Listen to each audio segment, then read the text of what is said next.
à toutes et à tous, et bienvenue dans ce nouvel épisode de Blablacar. Aujourd'hui, nous serons accompagnés de Frédéric. Bonjour. Et de Benjamin. Yo. Aujourd'hui, nous allons parler des différents modes de jeu officiels et non officiels.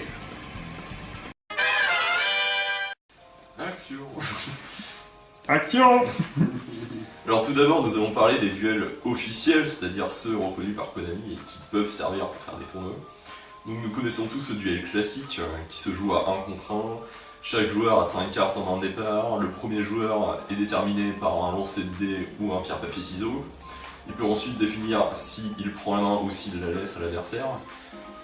Le premier joueur ne piochera pas sa 6ème carte, tandis que le deuxième piochera sa 6ème carte, et le deuxième est le seul à pouvoir attaquer. Les parties en tournoi se font en 2 manches gagnantes, et doivent se faire en 40 minutes. Alors, on va passer à la partie qui nous intéresse le plus, c'est-à-dire les duels en équipe. Alors, à ne pas confondre avec les tag duels qui sont très utilisés dans les jeux vidéo de Konami, ainsi que dans le manga parfois, dans certains épisodes, pour ceux qui sont habitués. Les duels en équipe sont assez différents du fait que chaque joueur possède son terrain à lui, un terrain qui lui est propre. Vous contrôlez les cartes de votre allié, mais vous ne pouvez pas déclarer ni ses effets, ni d'attaquer avec ses monstres. Pour attaquer directement l'adversaire, il vous faudra que chacun des joueurs en face de vous ne contrôle aucun monstre. Les équipes sont composées de 2 joueurs, chaque joueur étant attribué le rôle de joueur A et joueur B. Les 2 joueurs A vont forcément être les personnes à commencer entre ces 2 joueurs, mais ils vont quand même décider au sort qui prend la main. Le joueur A, qui est le premier à jouer, ne pioche pas sa 6ème carte, tandis que le deuxième joueur A va piocher sa 6ème, ainsi que le premier joueur B et le deuxième joueur B. Sachant que lors d'un tournoi, si vous êtes joueur A au début, vous serez joueur A jusqu'à la fin du tournoi. Donc il faut bien réfléchir à vraiment qui est A et B entre les 2 joueurs. Quelque chose que j'ai oublié de mentionner aussi, c'est que le joueur A doit faire obligatoirement face au joueur A adverse. Il en va de même pour le joueur B. En tournoi, généralement, ça se joue en une manche gagnante. Les duels se font à 16 000 points de vie que vous partagez avec votre allié. Précédemment, j'avais mentionné qu'on contrôlait toutes les cartes de notre allié. Ça signifie que si par exemple il a un monstre, il contrôle un monstre, vous le contrôlez aussi.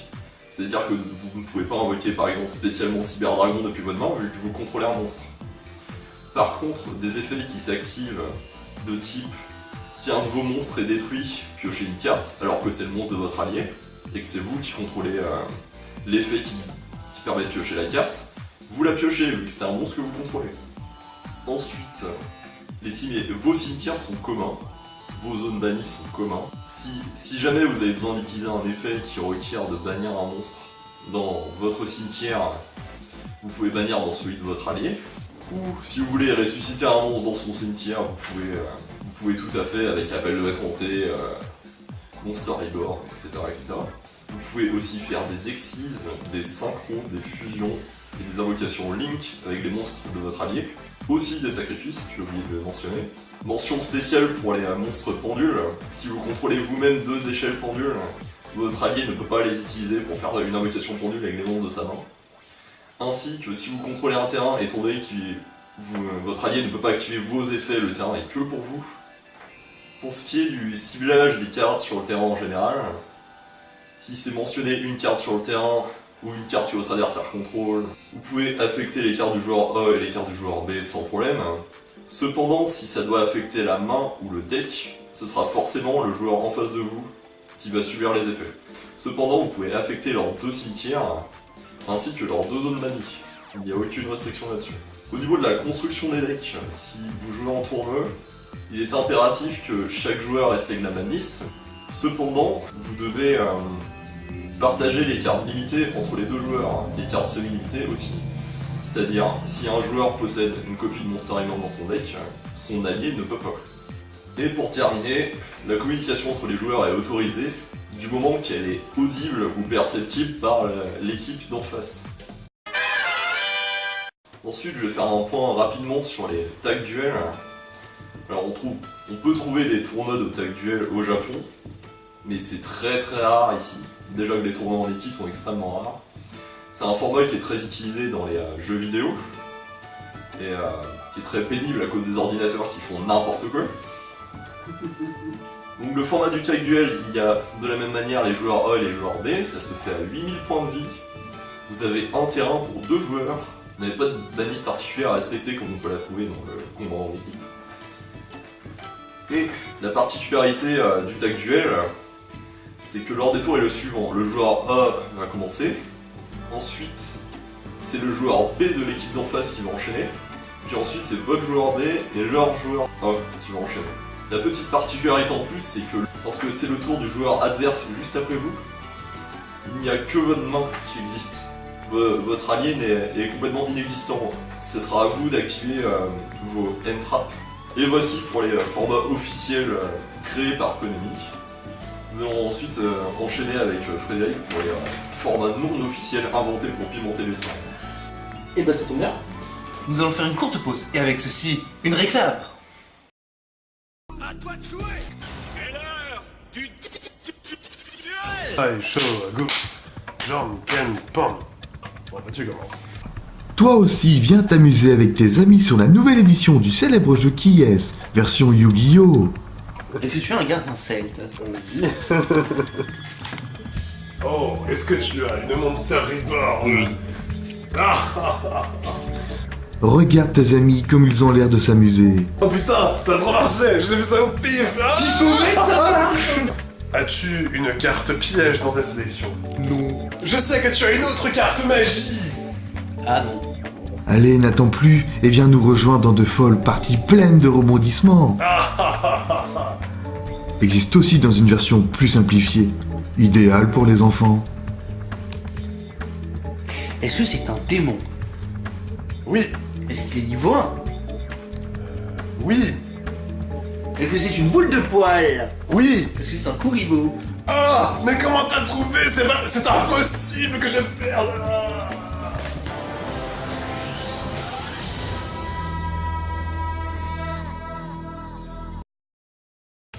Nous revoilà et nous reprenons avec Frédéric. Salutations à tous. Alors, passons au mode non officiel. Alors, le mode non officiel le plus répandu, la mêlée. Alors, la mêlée, c'est très simple. Vous prenez les mêmes règles qu'un duel normal. Vous êtes minimum 3. Alors, je vous conseille maximum 7 joueurs parce que au-delà, c'est quasiment ingérable. Et déjà qu'une mêlée, ça peut durer facilement 50 minutes.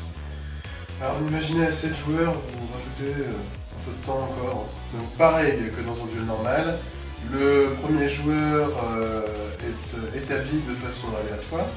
Celui qui fait le plus grand chiffre, mettons au dé, est le premier. Vous prenez les 2 joueurs adjacents à celui-ci. Celui qui va faire le plus grand chiffre sera le second joueur. Et ensuite, vous tournez dans un sens cyclique. C'est très important pour le bon déroulement du jeu. Alors, petite particularité par rapport au duel classique. Dans la mêlée, le premier joueur va piocher sa 6ème carte. En effet, on a fait quelques petits tests chez nous, et il se trouve que le premier joueur, quand il ne pioche pas sa 6ème carte, eh bien, il est vraiment très désavantagé par rapport aux autres, même quand vous êtes que 3. Donc, le dernier joueur sera le seul à attaquer, évidemment. Donc voilà pour la mêlée. Je vais vous expliquer 2 variantes de la mêlée qu'on peut établir. Alors, j'ai une variante tirée directement du jeu Magic, qu'on va appeler le chasseur-chassé, qui s'applique très très bien à Yu-Gi-Oh également. C'est très simple, vous prenez les mêmes règles que la mêlée, exactement la même chose. La petite différence, ça va être que vos attaques et vos effets de cartes ne pourront cibler que le joueur qui vient de jouer avant vous. Vous ne pouvez pas cibler le joueur qui va jouer après vous, et vous ne pouvez pas cibler les autres. C'est vraiment celui qui vient de jouer avant vous. J'ai une autre variante de la mêlée, qu'on va appeler le pentagramme. Il va se jouer à minimum 5, il va forcément falloir rester sur un nombre impair, donc 7, 9, Alors, ce mode de jeu est un peu particulier, donc vous disposez évidemment en étoile, c'est plutôt bien. Bon, ok, ça tombe. Alors, il y a vous, vos 2 voisins, vous êtes alliés. Et vous devez tout faire pour anéantir les 2 adversaires qu'il y a en face de vous. Il faut savoir que c'est la même chose pour chaque joueur. Donc, c'est-à-dire que votre allié de droite, il aura comme allié vous-même et le joueur que vous devez anéantir, vous. Et c'est ainsi de suite pour chaque autre joueur. C'est une petite particularité bien sympathique. Donc évidemment, la condition de victoire pour vous, ça va être d'éliminer les 2 joueurs avec qui vous n'êtes pas alliés. Donc c'est un peu stratégique, il faut pouvoir conserver ses alliés, mais en même temps pouvoir se défendre un peu, et aussi bien attaquer ses 2 adversaires. Donc voilà pour les variantes de la mêlée et la mêlée en elle-même. Alors maintenant je vais vous parler d'un mode de jeu que l'on a inventé ici. Donc du coup mode de jeu qu'on a appelé la tour. Alors concernant les règles de la tour, eh bien c'est très simple. Vous prenez les mêmes règles que la mêlée, sauf qu'en début de partie on va tous recevoir une carte de rôle. Donc pareil que la mêlée, il va falloir un minimum de joueurs, donc idéalement 5. Sinon c'est pas faisable. Et comme maximum je recommande 7. Et pareil, c'est assez ingérable à plus de 7, vraiment. Et ça rallonge les parties. Il faut savoir que les parties de tour sont relativement longues, car elles sont plus stratégiques que les mêlées. Ça peut facilement durer 1 heure, 1 heure et demie. Mais c'est assez prenant comme idée. Donc, pour les cartes de rôle, je vous explique. Vous prenez 2 cartes magie, 2 cartes piège, 2 cartes monstres. Vous les mélangez, vous en retirez une et vous distribuez face cachée à chaque joueur une carte. Donc, il y a 2 équipes et un inclus. Et donc, au niveau de la répartition de rôle, les joueurs qui ont une paire de cartes sont en équipe, et la personne qui... Le joueur peut lui perdre le plus. Ça sonnait comme ça. Et donc les joueurs qui ont la même carte sont en équipe. C'est pas pourri. Et donc les joueurs qui ont la même paire de cartes sont en équipe, et la personne qui a une carte unique eh bien, est désignée comme étant la tour, donc l'ennemi à abattre. Alors, concernant toujours les rôles seront révélés au bout d'un moment évidemment. Alors nous avons établi comme règle de se révéler obligatoirement quand nous arrivons à 4000 points de vie ou moins. Donc si vous arrivez à 4000 piles, vous révélez votre carte de rôle à tous. Lorsqu'un joueur est éliminé de la partie, donc arrive à 0 points de vie, ou que son deck est vide et qu'il doit toucher, eh bien vous révélez la carte qui est retirée du jeu, et cette carte va révéler en partie l'identité de la tour. Lorsque la tour est révélée, elle regagne immédiatement tous ses points de vie, puis pioche jusqu'à avoir 5 cartes dans sa main. Donc évidemment, si elle avait déjà 5 cartes, elle ne pioche pas. Je vais vous parler des conditions de victoire maintenant, c'est important. Alors, lorsque vous êtes en équipe, eh bien, le but c'est d'éliminer la tour, avant l'autre équipe. La tour, elle, tout simplement, doit éliminer une des 2 équipes. Alors, il faut savoir que ça peut arriver de temps en temps que les 2 équipes se mettent sur la tronche, et que du coup, la tour n'ait même pas besoin de faire quelque chose. Et bien, si une des équipes, suite à ce combat, est éliminée, et bien la tour gagne. Alors, petite particularité de ce mode de jeu, vu que ça se joue souvent entre amis, il peut y avoir quelques petits débats, ce genre de choses. Je vais laisser mes 2 collègues vous parler de cela plus en détail. Alors, par expérience de ce genre de mêlée, on va dire, surtout ne commencez pas trop violemment, vu que vous allez avoir toute la table sur votre tronche directement. Ne vous faites pas détester en ciblant genre qu'une seule personne en particulier, vous allez avoir toute la table sur vous. Si jamais vous faites un terrain qui est complètement ingérable, vous allez avoir toute la table qui va essayer de le défaire. Donc ça sert strictement à rien d'aller super vite. Aussi, pour le bonheur des gens, essayez de distribuer les coups plutôt que de se concentrer uniquement sur la même personne. Parce que c'est juste pas drôle, la personne va se faire éliminer très vite et va devoir attendre la fin de la mêlée, et comme on l'a dit précédemment, enfin comme Frédéric l'a dit précédemment, une mêlée ça peut durer très longtemps, donc en espérant pour lui qu'il ait de quoi jouer, genre une Nintendo DS, un truc comme ça. Parce que, En fait, l'intérêt de ce mode de jeu, c'est de pouvoir jouer, disons, de façon pleine, votre stratégie, votre deck, pour pouvoir bien profiter en fait du deck. ce sont des parties un peu plus longues et plus stratégiques. En espérant que sur la table, il n'y ait pas quelqu'un qui... Si, admettons que vous jouez un deck et qui a besoin de certaines cartes particulières, comme par exemple j'ai déjà eu le cas où je piochais ma carte, et je terminais mon tour là, sans avoir rien fait, et quelqu'un en face qui s'est dit « Le terrain est vide, je vais l'éliminer tout de suite ». Ça, vous voyez, les enfants, c'est pas à faire. En général, si vous voyez quelqu'un qui a du mal à démarrer, essayez quand même de le laisser un peu faire... Allez, laissez un peu jouer son deck, parce que vous êtes là pour vous amuser, donc c'est pas un gros tournoi ni rien, donc essayez d'être gentil avec les gens. Quoi. Alors, revenons à ces petits modes de jeu. Alors, pour pimenter un peu plus, par exemple, les mêlées qui peuvent être un peu longues, ou les tours qui peuvent être un peu longues, eh bien, nous avons inventé une petite épice supplémentaire, que nous avons appelée les cartes météo. Alors, qu'est-ce qu'une carte de météo ? Eh bien, c'est très simple. Une carte de météo peut être une carte du jeu existante ou une carte que vous désirez créer. Je reviendrai avec quelques petits exemples à la fin de cette petite explication sur les cartes météo. Donc, vous disposez au centre de la table un deck. Le fonctionnement est très simple. À chaque fin de ce tour de table, vous tirez la première carte météo du paquet et vous appliquez ses effets. À ce moment-là, vous rentrez dans une phase particulière qu'on va appeler la phase météo, tout simplement. C'est une phase où les joueurs ne peuvent pas profiter des effets de leur carte. Ils sont obligés d'activer les effets de la météo. Si un joueur ne peut pas remplir les conditions de l'activation de la météo, il n'est pas concerné. Donc ça peut être un bonus comme un malus. Et on ne peut pas empêcher l'activation des météos.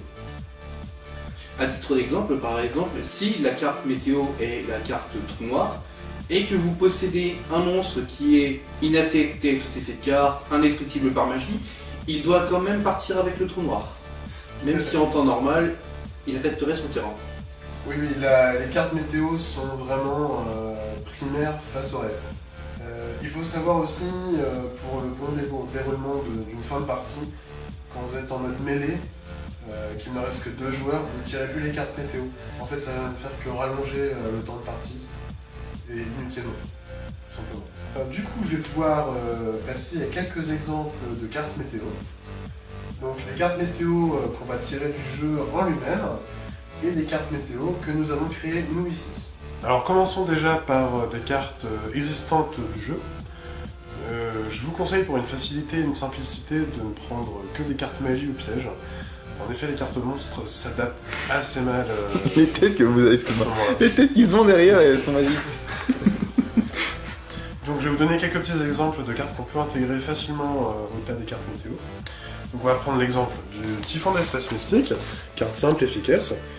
Quand elle est tirée, chaque joueur peut détruire à tour de rôle une carte magie ou piège sur le terrain, tout simplement. C'est un effet qui s'active tout de suite. On va prendre le cas d'un autre effet qui s'active tout de suite, qui va toucher le deck. Chaque joueur va pouvoir chercher une carte de son deck et la bannir. Et évidemment, respecter la condition du sarcophage doré, d'ajouter cette carte à sa main lors de la deuxième stand-by phase après la météo. On peut prendre également la réincarnation du monstre. Donc ici, vous voyez que sur cette carte, il y a un coût à payer, donc de défausser une carte. Il va falloir respecter ce coût si vous voulez faire l'effet de la météo. Vous n'êtes pas obligé, vous pouvez décider de ne pas activer l'effet, mais vous avez le droit. Et si vous le faites, vous devez défausser. On peut également évidemment prendre des cartes pièges, ce qui peut être très intéressant. Prenons la cohue cérébrale. Alors la cohue cérébrale, quand vous la tirez, chaque joueur à tour de rôle va pouvoir cibler, mettons, son voisin de droite, de gauche. Vous pouvez décider de comme vous voulez. Et du coup, va pouvoir faire l'effet de la cohue cérébrale, donc de dire un nom de carte chez quelqu'un. Il va devoir révéler sa main, tout ça, tout ça. On peut également prendre la zone de dimension parallèle. Donc vous savez que c'est une carte magie normale, comme vous pouvez le voir. Et il se trouve que ce tour, tous les monstres qui doivent aller au cimetière sont bannis. Ça va être effectif pour tout le tour de jeu, même si c'est pas une carte continue. On va pouvoir prendre une autre carte, la Fée du Vent. Donc la Fée du Vent, quand vous piocherez cette carte, eh bien toutes les cartes face recto, magie ou piège seront détruites. Et ce sera tout du coup pour l'activation de cette carte. Et évidemment, la perte des points de vie est bien effective pour tous les joueurs. Et voici Un dernier exemple de carte continue piège, donc l'ordre royal, carte de piège continue. Son effet s'appliquera pour tout le tour de table également, donc d'empêcher les monstres flips d'activer leurs effets. On va passer à quelques cartes que vous pouvez créer. Donc, je vous mets un exemple ici.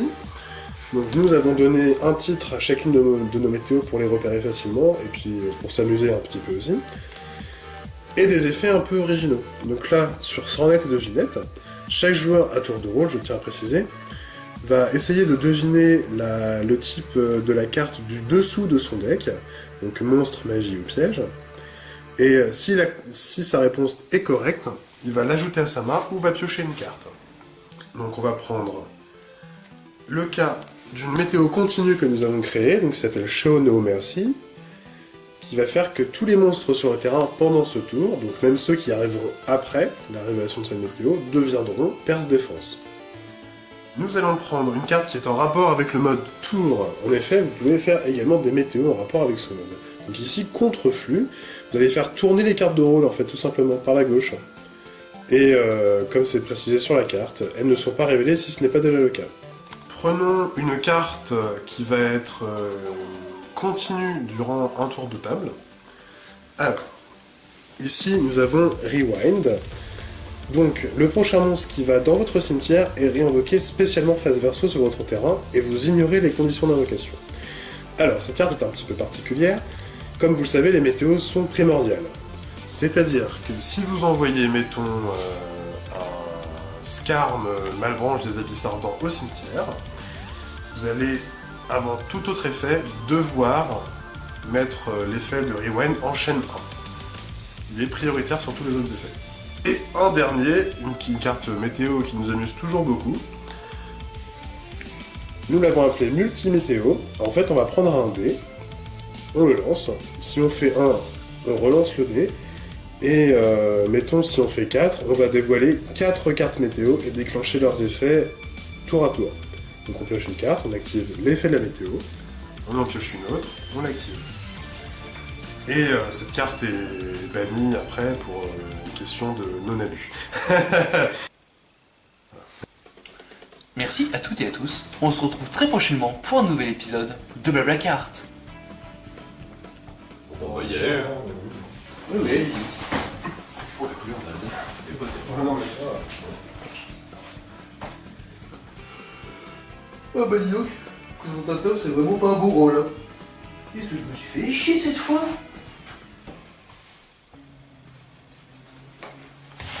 Bon, on reprend du service alors.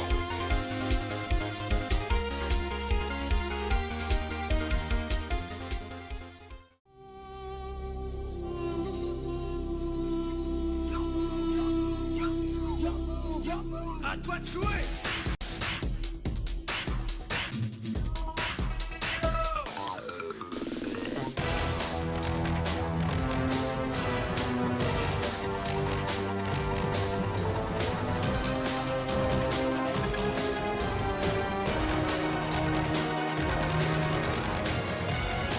À toi de jouer.